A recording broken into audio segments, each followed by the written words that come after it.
Oi, pessoal, mais um podcast Canaltech no ar.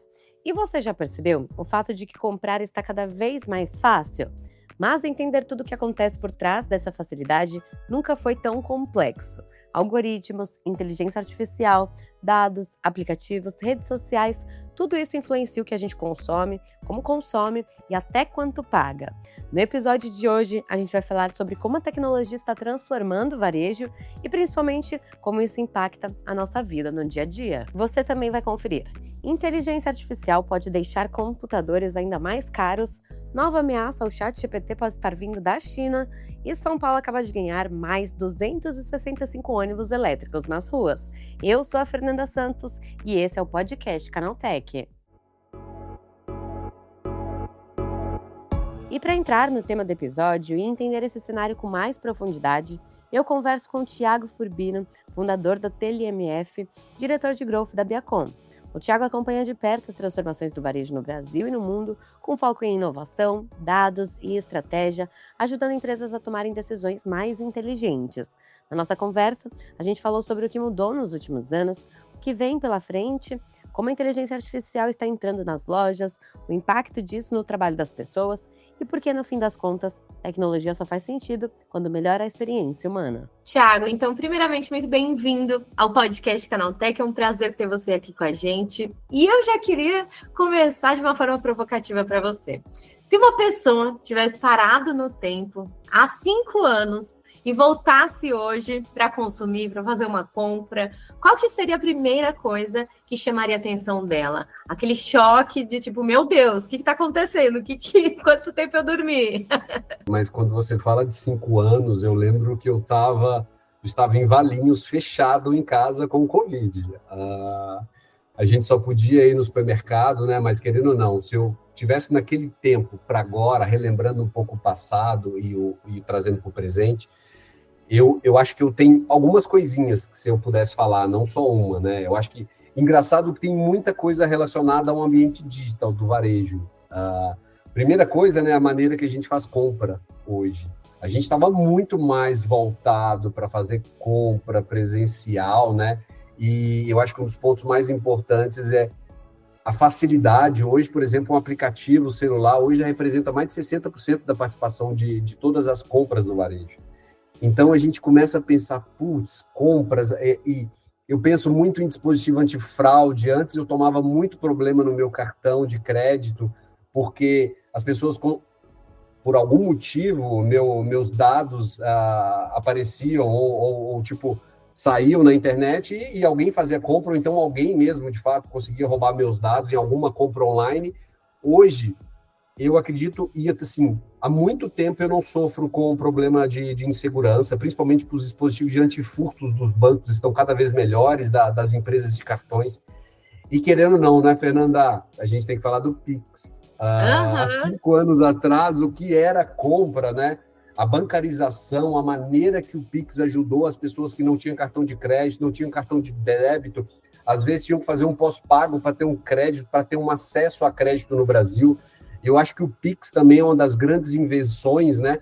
E assim, para mim é fantástico como o Pix, criado pelo Brasil, né? Depois a gente pode falar um pouco mais de inovação e como o Brasil tem os seus pontos, que está na frente dos Estados Unidos, está na frente do Japão, está na frente da Europa, mas eu acho que o Pix, para a gente hoje, o processo e a maneira que ela integrou a população brasileira como um todo, para poder fazer compras online, compra presencial, sem depender de dinheiro e que tem aquela questão de segurança também, né, Fernanda? Uhum. Eu acho que é isso, assim. E fora isso, mais 2 coisas. Não tem como a gente falar da facilidade de se comprar digitalmente, né? Igual eu falei um pouquinho do percentual hoje. Eu vi ontem na internet, eu vi uma empresa, a Visa, falando que mais de 60% por ela já é comprado por aplicativos, mas eu vi ontem uma pesquisa, depois eu vou procurar, até te mando, que fala que já 85% dos brasileiros, mais de 80% já compram por aplicativos em vez do online, utilizando o computador. Eu achei absurdo, assim, porque eu não imaginava que era um número tão grande. Eu até acredito que os 60%, até a maneira que eu faço compras, eu uso mais aplicativo hoje do que o computador em si, né? Mas, assim, para mim é isso. E tem um outro ponto, Fernanda. 5 anos atrás para 5 anos, falando hoje, eu vou falar muito em a maneira e como as novas gerações estão mudando o comportamento de consumo. Não só do digital, mas wellness, alimentos saudáveis, como os supermercados estão tendo que se adaptar. E antes, há 5 anos atrás, a gente nunca ia pensar numa canetinha GLP-1, né? Hoje a gente tem canetas emagrecedoras. Então, eu vejo muito, não só por causa da caneta, as comunidades envolvendo cada vez mais em clubes de corrida, clubes de esportes, clubes de academia. Então, as comunidades estão cada vez, e as marcas que souberem aproveitar esse potencial será gigante. O varejo alimentar está se reinventando muito e, principalmente, a gente consegue ver as gôndolas, né, os corredores de área saudável cada vez melhor. Nos Estados Unidos, Fernando, eu vi algo que eu não sei se tem muita relação com a pergunta em si, porque de fato tem, que da época que eu morava e que eu moro hoje, do passado, é como os Estados Unidos estão evoluindo para uma geração mais saúde, mais saudável. Antes, eram muitos alimentos processados. Hoje, grandes supermercados estão criando as suas áreas de comida pronta. Então, em vez de eu ir só para o fast food, eu consigo ir no supermercado, encher o meu bowl ali do que eu quero e sair comendo e já volto a trabalhar, né? Porque o americano tem esse ultra fast fashion de consumo de food service. É absurdo. Sim, sim. E eu falaria muito isso, assim. Então, a geração wellness, o industrial versus saudável, cada vez mais. E o brasileiro também está evoluindo muito para isso. Falaria muito dos dispositivos de segurança, do Pix, da parte de soluções financeiras, né? E da maneira que o consumo acontece. E, é claro, do digital, né? Como a gente comprava antes e como a gente compra hoje, Fernanda. Porque eu acho que milhões de brasileiros trabalham com varejo. E com tanta tecnologia entrando nesse setor, o que muda para a vida dessas pessoas, né? Porque, com certeza, né? De que forma elas vão ser impactadas? Quais funções, se algumas delas vão desaparecer, quais surgem? E que tipo de profissional vai ser mais valorizado? E acho que, além disso, né? Quais habilidades vão ser essenciais agora, nesse novo momento? O que eu acho, assim? Eu acho que cada vez mais o profissional de operações de loja vai ter que ser extremamente valorizado. Primeiro, por causa dessa escassez. E não tem como você ganhar IA em cima de alguém que vai atender a Fernanda. É o Thiago atendendo a Fernanda. Então, não vai ter uma máquina, um robô para operações. Eu acredito que talvez o time de desenvolvimento, aplicativos e desenvolvimento, tecnologia, com a inteligência artificial cada vez mais forte, vai ser muito mais fácil você criar códigos e você desenvolver algo. Então, acredito que talvez a tecnologia é uma oportunidade ali que eu preciso avançar e conhecer toda a tecnologia que eu tenho em mãos para de maneira que eu não perca o meu emprego. Eu preciso pensar nisso. Eu não posso perder o meu emprego. Então, eu preciso identificar oportunidades que me sobressaem do demais. Então, eu acho que profissionais de recursos humanos, de novo, os business partners que têm acesso, não só o administrativo, como a ponta também, vão ser valorizados, mas eu acredito muito aí que a base, por causa do engajamento, da cultura e de comunicação, a gente vai precisar valorizar muito esses colaboradores, porque eles não são substituíveis. Eu consigo colocar chatbots para atender o Thiago ou a Fernanda, mas eu não consigo ter um chatbot atendendo na minha loja. E essa loja precisa estar extremamente organizada, porque o brasileiro gosta de entrar em lojas organizadas, porque senão ele vai desorganizá-la. Eu sei muito bem que eu sou de operações, mas apesar que o brasileiro também, para fazer uma bagunça em loja, é bem parecido com o americano, viu, Fernanda? E agora... Mas eu acho que é isso, assim, eu acho que cada vez mais os times operacionais mais fortes e com não só, a gente não pode ter pessoas que não pensam, a gente precisa ter pessoas dedicadas, mas principalmente eu preciso ter um trabalho de desenvolvimento, um trabalho de recrutamento e seleção muito bom, porque é esse colaborador que vai atender o meu cliente na ponta e que talvez se esse cliente for mal atendido, nunca mais ele volta na nossa loja. Hoje os algoritmos, os dados, influenciam muito o que a gente compra, né? Desde o que eles estão anunciando ali pra gente, né? Você abre qualquer Instagram, por exemplo, né? E já vem ali os produtos que a gente fala, né? Será que ele tá ouvindo a nossa conversa? Porque aparecem os anúncios dedicados para vocês. Ou num aplicativo, às vezes, que você entra, né? Um aplicativo de uma loja, e você clica num produto, começa a aparecer a lista de produtos semelhantes àquele lá que você procurou.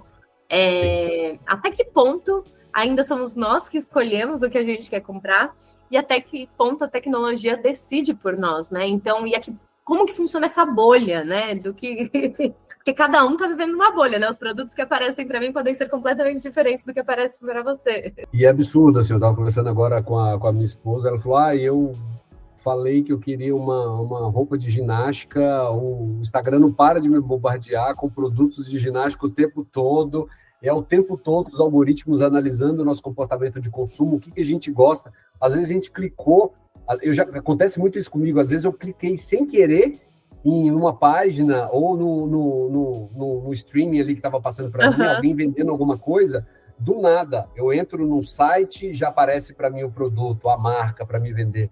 Então eu falo assim, eu não sou muito influenciado, tá, Fernanda? Mas eu conheço muita gente que é influenciada e hoje cada vez mais com os influenciadores, os criadores de conteúdos, o Brasil, por exemplo, é o país que mais se passa tempo na internet, né? Eu estava lendo dados de uma fonte que no Brasil eu acho que o brasileiro, em média, chega a ficar 9 horas no celular.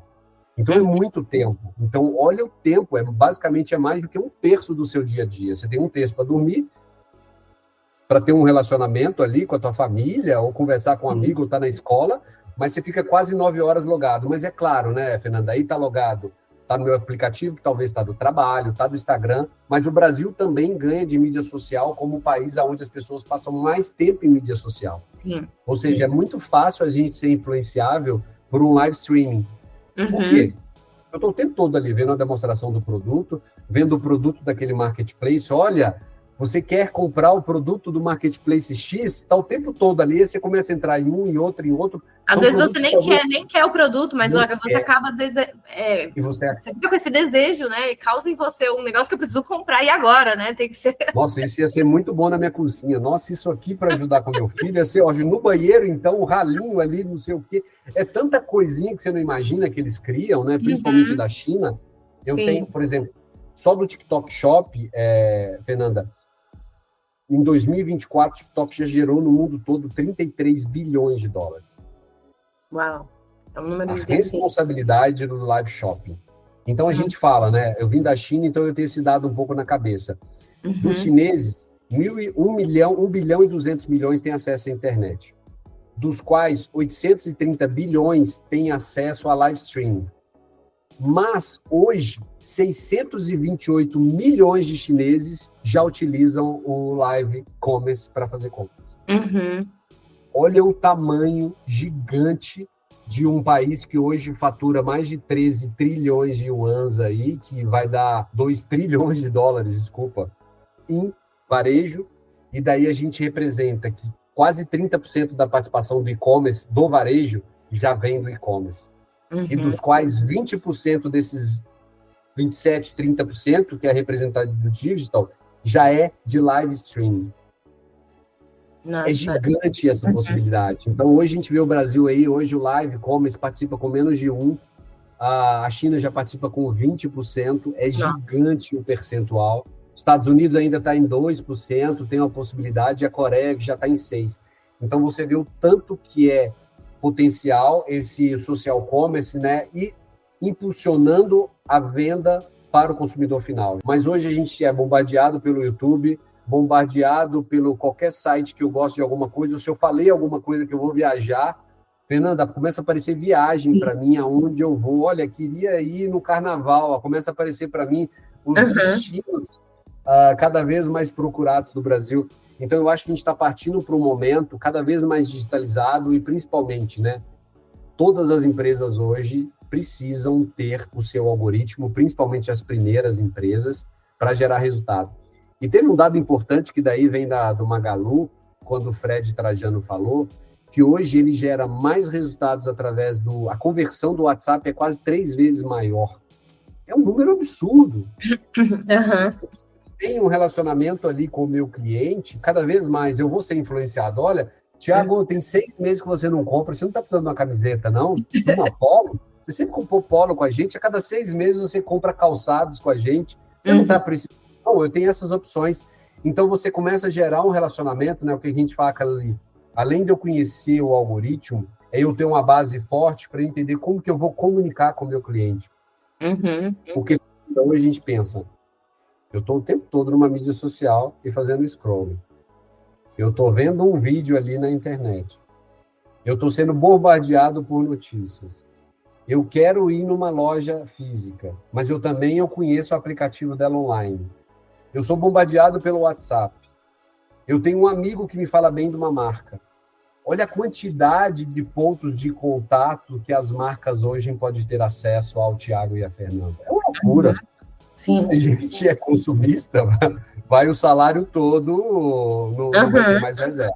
Então, acho que esse é o ponto, assim, eu acho que cada vez mais quem é influenciado, com certeza, o algoritmo já tomou conta da pessoa, tô brincando, né? É um fungo, né? A gente fala aí de Stranger Things, mas parece que é um fungo ali, o algoritmo entrando dentro da gente. Quando você olha para o Brasil, a gente está atrás ou estamos criando soluções próprias nossas? Como que você enxerga o nosso papel? Em que área o varejo brasileiro surpreende positivamente? Se você puder citar alguns cases de marcas que estão fazendo isso, fazendo um trabalho bem feito. Mercado financeiro, mercado de soluções financeiras. Apesar do que aconteceu com o Master, é claro, dessa falha no sistema financeiro do Brasil, nós estamos muito evoluídos. Então, de novo, eu preciso falar do Pix. Hoje não tem ninguém com um sistema instantâneo tão rápido quanto o brasileiro de você fazer transação de moeda. Eu fui numa reunião uma vez com o vice-presidente da Travelex Bank, ele falou que começou a ficar mandando dinheiro de uma conta para outra, eles falaram, não acredito. E ele falou isso com um dos delegados do Fed, de um dos Feds dos Estados Unidos. Ele falou, vocês têm isso? Temos. Tanto é que chamou a atenção do Trump, porque as empresas dele, Visa, Mastercard e Amex, estavam perdendo taxas, estavam perdendo rentabilidade com isso. O Pix é louvável o que nós fazemos. Assim. Sim. Eu acho que tem uma outra coisa que chama atenção. Os Estados Unidos foi quem criou os clubes de supermercado, mas o Brasil evoluiu para o atacarejo. A França identificou essa oportunidade com uma grande empresa, se eu puder falar, eu até falo o nome do supermercado, mas é o Atacadão, e criou um business. O Brasil hoje é um dos únicos países do mundo que tem atacarejo. A gente consegue misturar o atacado com o varejo. E daí, o próprio Carrefour, que é das marcas de supermercado maiores do mundo, conseguiu implantar, não só no Marrocos, como também já tá pilotando na França o nosso atacarejo. É uma coisa simples, só que isso é uma tecnologia nossa, é uma maneira de ser produtivo. E fora isso, assim, a gente vê muito o americano, agora, Fernanda do céu, o americano agora está falando em Buy Now, Pay Later. O que é esse BNPL? É o nosso cartão de crédito. Aqui nós já somos mestres em dividir fatura em 12 vezes, em 24 vezes. Os caras precisam vir até aqui e aprender conosco. E ainda eu não sei se o americano vai começar a ganhar proveito daqui a pouco nos grandes varejistas, porque ele cobra uma anuidade. Mas o Brasil hoje a gente tem o famoso private label, que as empresas, além de identificar que eu sou um cliente entrando no meu comportamento de consumo, ela consegue oferecer outros serviços para mim. Então isso eu acho que é extremamente relevante do brasileiro estar à frente. Inteligência artificial também. O brasileiro, ele se adapta muito a novas tecnologias. E hoje eu falo, não só o e-commerce no Brasil hoje é mais evoluído que alguns. Eu morei em Portugal. Nós somos muito mais evoluídos que os portugueses, que é um país de primeiro mundo.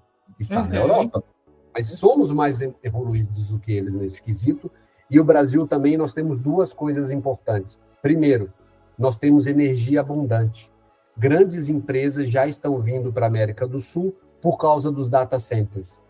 Nós temos como fazer com que esses caras tenham da onde tirar uma tecnologia muito mais barata, uma energia muito mais barata do que eu fazer uma usina nuclear ou energia solar, porque eu tenho energia eólica, eu tenho energia hídrica e eu tenho também a solar abundante no país. Eu acho que são algumas evoluções assim que hoje eu falo. Inteligência artificial a gente não falou. Hoje tem a China e os Estados Unidos como os percussores, é claro. A China, um país controlado, mas que está desenvolvendo muito a IA. Mas eu vejo os Estados Unidos um país que está sem controle, sem leis para desenvolver a IA. A gente não sabe aonde isso vai parar. Mas o Brasil, por ter data center, por ter tecnologia, por a gente ser sempre os early adopters, que a gente fala, adora testar a tecnologia, eu já estou vendo muito as empresas evoluindo à frente de outros países. E um ponto importante, a gente falava que o varejo precisava ter uma maturidade de dados. E eu acho que o brasileiro vai evoluir, vai passar dessa etapa, ou melhor, não tem como passar da etapa, porque eu preciso ter um data lake, eu preciso ter uma maturidade de dados para investir em IA. Mas talvez isso vai fazer com que o brasileiro evolua e se desenvolva cada vez mais, porque ele precisa ter uma maturidade de dados para ele investir em IA. Então, eu acho que grandes empresas, é claro, né, Magazine Luiza, por exemplo, já está investindo muito em IA, já tem a Lu lá, que é uma das influenciadoras mundiais aí, e foi a primeira criada por IA, né? Então, a gente tem esse exemplo de vocês.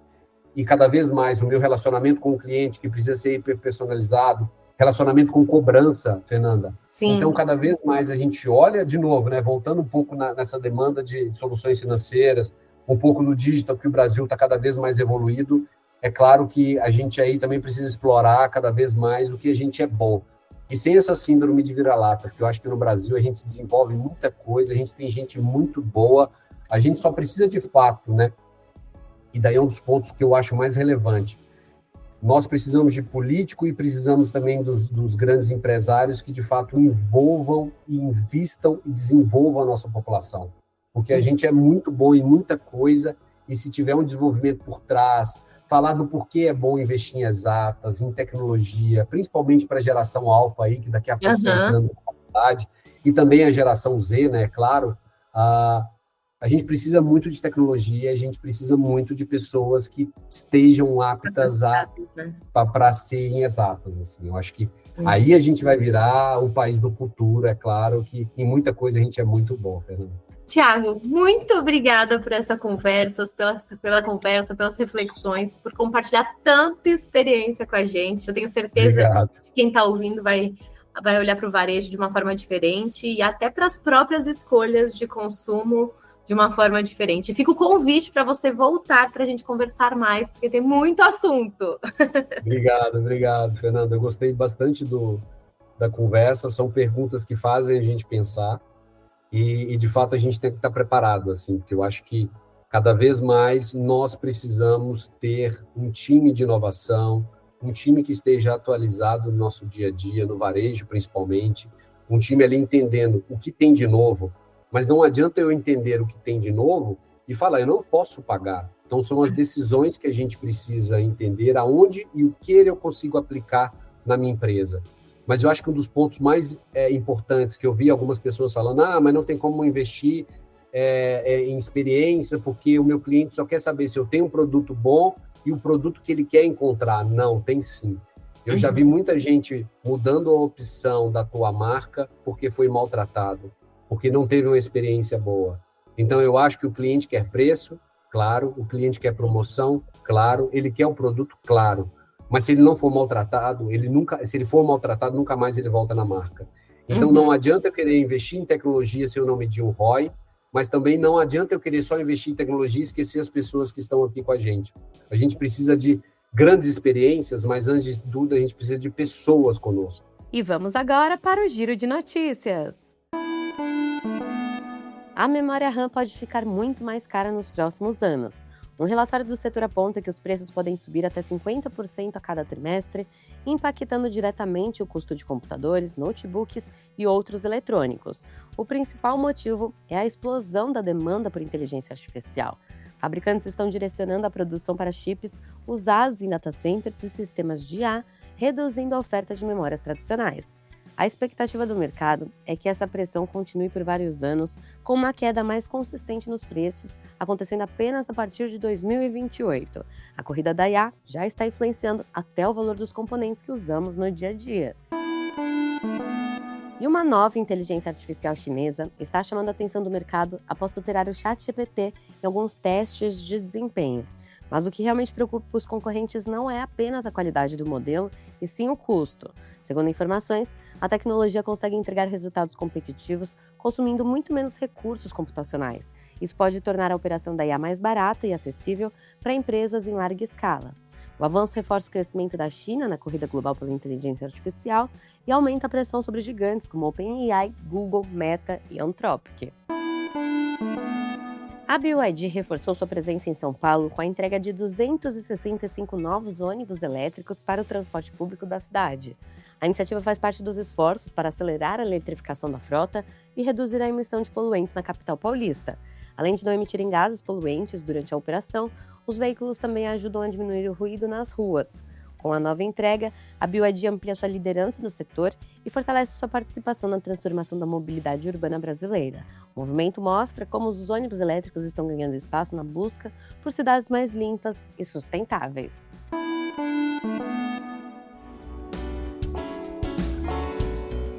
Então é isso, o podcast do Canaltech fica por aqui. Aproveite para seguir o Canaltech nas redes sociais e deixe uma avaliação no seu aplicativo de podcast preferido. Este podcast foi roteirizado e apresentado por Fernanda Santos e contou com reportagens de Rafael Gianotti, Marcelo Fischer e Daniele Cassita. A trilha sonora é do Guilherme Zomer, a edição de Yuri Souza e a arte da capa é de Eric Teixeira. Você escuta o podcast do Canaltech de segunda a sábado. Até mais!